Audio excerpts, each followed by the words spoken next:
Assalamualaikum warahmatullahi wabarakatuh. Alhamdulillah wassalatu wassalamu ala Rasulillah. Apa khabar tuan-tuan hari ini? Semoga Allah Subhanahu wa taala memberikan penuh keberkatan dalam hari-hari yang kita lalui, insya-Allah Subhanahu wa taala.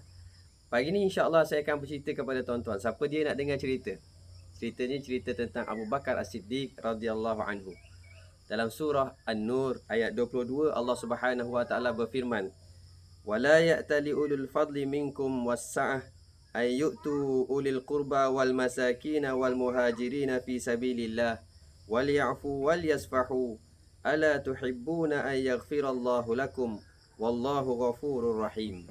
Dan janganlah orang-orang yang mempunyai kelebihan dan kelapangan di antara kamu bersumpah bahawa mereka tidak akan memberi bantuan kepada kaum kerabatnya, orang-orang miskin dan orang-orang yang berhijrah di jalan Allah, dan hendaklah mereka memaafkan dan berlapang dada.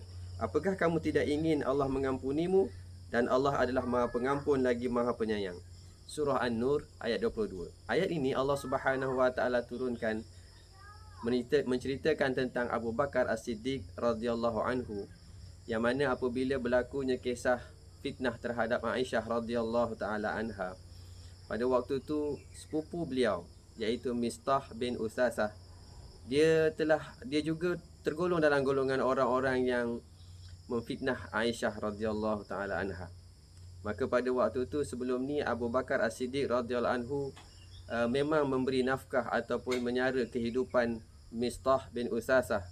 Dan pada waktu itu Abu Bakar As-Siddiq telah bersumpah untuk tidak memberikan lagi saraan setiap bulan seperti mana yang biasa diberikan kepada Mistah bin Usasah. Tetapi apabila Allah Subhanahu wa taala turunkan ayat ini, Allah Subhanahu wa taala memberi teguran kepada Abu Bakar As-Siddiq radhiyallahu anhu. Maka pada waktu itu Abu Bakar As-Siddiq mendengar ayat ini, wal ya'fu wal yasfahu, dan hendaklah kamu memaafkan dan berlapang dada, kerana mereka telah bertaubat, mereka telah kembali kepada Allah Subhanahu wa taala setelah Allah Subhanahu wa taala turunkan ayat penyucian untuk Aisyah radhiyallahu taala anha. Maka pada waktu itu Allah sebut wal ya'fu wal yasfahu ala tuhibbuna an yaghfirallahu lakum. Tidakkah kamu mahu Allah Subhanahu wa taala mengampunkan kamu? Ini kelebihan orang yang memaafkan, orang yang berlapang dada. Dan kalau ada kesilapan-kesilapan yang sebelumnya dimaafkan dan dilupakan, mudah-mudahan Allah Subhanahu wa taala ampunkan mereka. Lalu Allah mengatakan ala tuhibbuna an yaghfirallahu lakum. Tidakkah kamu suka kamu diampunkan oleh Allah Subhanahu wa taala? Abu Bakar As-Siddiq radhiyallahu anhu pada waktu ini terus menjawab bala. Bahkan ya Allah, inna nuhibbu an taghfir lana. Kami sangat-sangat suka ya Allah. Kami sangat-sangat gembira kalau Engkau ampunkan dosa-dosa kami. Maka Abu Bakar As-Siddiq radhiyallahu anhu terus berjumpa dengan Mistah bin Usasah dan bagi tahu kepada beliau bahawa dia akan teruskan, demi Allah saya akan teruskan memberi nafkah kepada kamu. Seperti mana dia mengatakan sebelum ini, demi Allah aku akan stop, aku akan berhentikan pemberian saraan aku kepada kamu. Tetapi kali ini Abu Bakar As-Siddiq radhiyallahu anhu membenarkan ayat-ayat Allah Subhanahu wa taala. Kerana itu dia kekal dipanggil sebagai As-Siddiq, kerana dia membenarkan ayat-ayat Allah Subhanahu wa taala. Tuan-tuan dan puan-puan yang dirahmati Allah, apa pengajaran yang kita boleh ambil daripada kisah ini?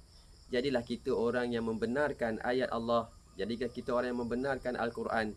Bagaimana? Kita cuba bacanya, kita cuba fahaminya, kita cuba hayatinya dalam kehidupan kita, dan akhirnya kita amalkan dalam kehidupan kita. Berilah tuan-tuan yang dirahmati Allah Subhanahu wa taala. Mudah-mudahan Allah beri lagi lebih baik kepada kita, insya-Allah taala. Semoga kisah ini menjadi inspirasi buat kita tuan-tuan dan puan-puan. Impactful ibrah from Al-Quran by Hairudin Osman. Assalamualaikum warahmatullahi wabarakatuh.